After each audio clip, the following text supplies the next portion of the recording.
Hi guys! Last week మేము పోచమ్మ చేసుకున్నామనమాట. మేము ఏ festival అయినా అత్తయ్య, మావయ్య వాళ్ళ ఇంటికెళ్ళి అక్కడే సెలబ్రేట్ చేసుకుంటాము. ఈ ఫెస్టివల్ నాకు పెళ్ళైన కొత్తలో చాలా విచిత్రంగా అనిపిచ్చేది. ఎందుకంటే దీని స్పెషాలిటీ వచ్చేసి ఈరోజు పూజ చేసుకుంటాం and at the same time non veg ఉంటుంది.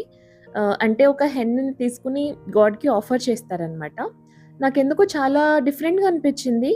స్టార్టింగ్‌లో అంత నచ్చేది కాదు. అంటే ఇప్పుడు కూడా ఏం పెద్ద నచ్చుతుందా, నచ్చదా అనేది పక్కన పెడితే, ఇప్పుడు just go with the flow లాగా అయిపోయిందనమాట. స్టార్టింగ్‌లో నాకు ఇదేంటబ్బా! అంటే ఇలా కూడా చేస్తారా? ఇలా కూడా ఫెస్టివల్స్ ఉంటాయా? అని అనుకునేదాన్ని.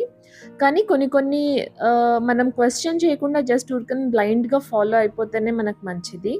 స్పెషల్లీ పెద్దవాళ్ళు పెట్టిన పద్ధతులనమాట. కొన్ని వాటికి మనకు అర్థం కాదు ఎందుకిలాగా అని చెప్పేసి. వాటిని పెద్దగా క్వెషన్ చేయాల్సిన అవసరం లేదు. ఎందుకంటే అవి ఫాలో అవ్వడం వల్ల మనకేం నష్టమేం లేదు. సో, అందుకనే చాలా వరకు మనం it's better to go with the flow instead of questioning why this is happening, why we should do like that అని చెప్పేసి. పెళ్ళైన స్టార్టింగ్‌లో నాకిది అర్థం కాలేదు. ఇప్పుడైతే విత్ 10 ఇయర్స్ ఎక్స్‌పీరియన్స్ ఉంది కాబట్టి ఇప్పుడు అర్థమవుతుంది. మన లైఫ్‌లో చాలా వరకు క్వెషన్ చేసుకోకూడదనమాట. జస్ట్ మనం ఎంత ఫ్లోలో ఎళ్ళిపోతే మన లైఫ్ అంత మంచిగా ఉంటుంది.